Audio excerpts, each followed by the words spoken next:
An absolutely massive OTA update has just dropped with a couple surprise changes, as well as one that I think a lot of people have been clamoring for, and that is a nerf to Loki. And you're thinking, Alex, this isn't Loki on the screen, this is Collector. Well, Loki has dodged the bullet, and it's the Collector that took the stray, unfortunately. Loki remains consistent as a 3-5, but it's Collector that drops 2 power from a 2 power card to a 0 power card, and this effectively obviously takes some heat off of Loki, because it was the Collector that was the major engine of power generation, as kind of noted here in the developer note. But what I will say is it pretty much nullifies Collector everywhere else. Collector was seeing some play in like some Swarm discard lists and others, but it was clearly very strong in Loki, disproportionately strong, and so it had to get taken down.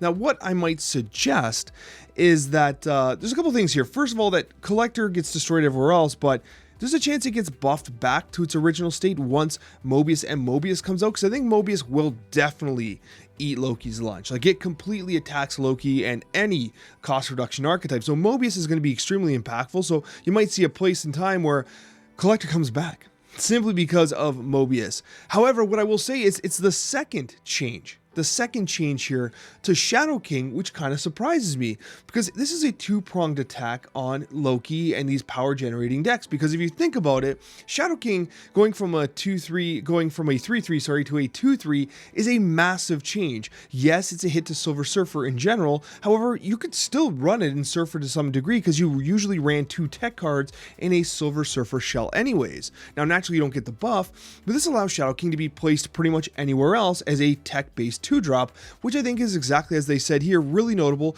to the likes of Luke Cage and Invisible Woman. There's a lot of 2-drops like Goose, for instance, that slot really well depending on meta conditions, and Shadow King is going to do exactly that. Now, the reason why I'm surprised that you nerf both Collector and then buff Shadow King is they both kind of attack the same deck. Loki decks might have been negatively impacted by the buff to Shadow King in the first place, so seeing a double-pronged approach here where you lose some power in Collector and you get an added tech card in Shadow King is pretty interesting, especially since you know for the first week or so everyone's going to be testing Shadow King as a 2-drop, which means that Loki decks are going to have a major problem on their hands, specifically for Collector. And then basically a week after that you get Mobius anyways, so this should kind of quell Loki fanatics a little bit.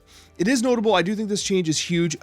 Shadow King was a 4-4 at one point, saw no play during the Zabu heyday, and then has gradually been brought down, 3-3, now a 2-3. This is a very strong stat line for a very strong card. On the Snapchat, I identified it as one of my favorite cards of last season, and it just got buffed. I couldn't be happier. This card is definitely being slept on, and maybe as a 2-drop, does it bring something like Ghost into the meta to kind of dodge that initiative? It's going to be really interesting what it can do. I think this is probably the most impactful change in the entire thing, and you might even see it slot into something like Sarah Control, because really, it's just good, and it's control. So why wouldn't you do that? Now, Lady Sif, this was a surprise change to me.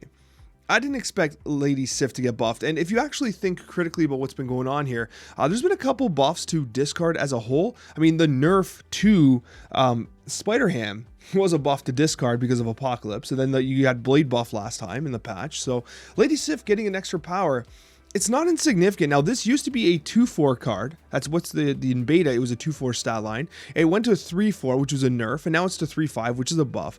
And these consistent discards are super valuable effects because of their reliability, right? And there are going to be times, and one of the reasons why you see some discard decks run something like a Sunspot is there might be times where you have to skip turn 3 because you don't want to discard your MODOK because you have not drawn into your Apocalypse. But most recent decks are actually running Blade instead of Sunspot, and now you're going to have the Lady Sif be able to slot in for that extra power, and hell, we've all lost games by 1 point, right? So it is a significant change. Its value has dropped off since the introduction of MODOK, because you can basically just MODOK an entire hand after playing Magic on turn 3 to 5, then you MODOK on 6 behind Invisible Woman, and then Hela on 7. You got yourself a massive hand that's being discarded. So I like to see Lady Sif get some love. This actually surprised me as well. It's a patch of surprises. What can I say? OTA of surprises, and Spiderham just got nerfed, and it absolutely destroyed the card. Literally destroyed the card. It became unplayable garbage. Everyone cut it from the list. It was such an unreliable effect. It could not possibly stay at 2 cost. And so moving down to a 1-1 makes a lot of sense, and even then it feels weak. I kind of am surprised it's not a 1-2. That's kind of where I'd expect it to be. I guess the idea that it reveals a card in your opponent's hand is still a value element compared to something like an Iceman, but it still hits the leftmost card, which can be somewhat problematic. And the only deck that I see it seeing immediate synergy with is going to be like a Lady Jane Lockjaw, where now it's actually as a 1 cost. You can play it into Lockjaw as just an additional cycle, right? That's always useful. Nightcrawlers and even Iceman have been used in a similar kind of play, but I think Spiderham's going to be a little more impactful into Lockjaw, so you are going to see that. Other than that, like, honestly, the card feels pretty rough, but it is a super toxic effect that can be very irritating, specifically in Conquest. So I understand their desire to attack this card specifically, so I think they made the right call. Black Cat, I mean, no one saw Black Cat getting buffed here. Nobody was anticipating a Black Cat buff.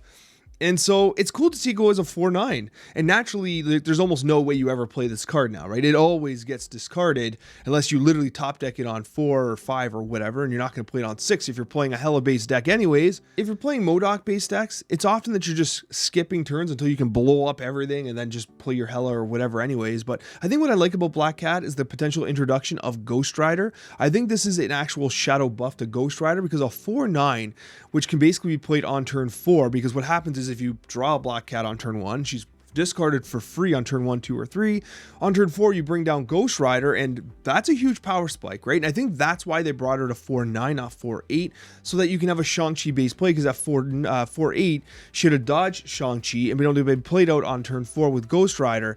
So I think the Ghost Rider Black Cat combo might actually be an insane splash. And what you're seeing here is just a straight up Hella discard deck, and you use Ghost Rider as a backup to Hella for most circumstances, but I think that straight up just Black Cat Ghost Rider might legit be a really good combo. It's a lot of power for not that much difficulty, since Black Cat discards itself, right? So I do think that Black Cat's going to see a little more experimentation. I'm not going to say it's going to see more play, but even in something like a Tribunal list, like, this is just a free discard, right? And Tribunal sometimes runs into hand size problems where, like, you want to play things down because your hand's getting too big if you haven't drawn Modok yet or whatever. So this kind of alleviates that, and it's still 9 power, which is pretty significant. So I do like the change to Black Cat. I think it's going to result in a lot of interesting experimentation.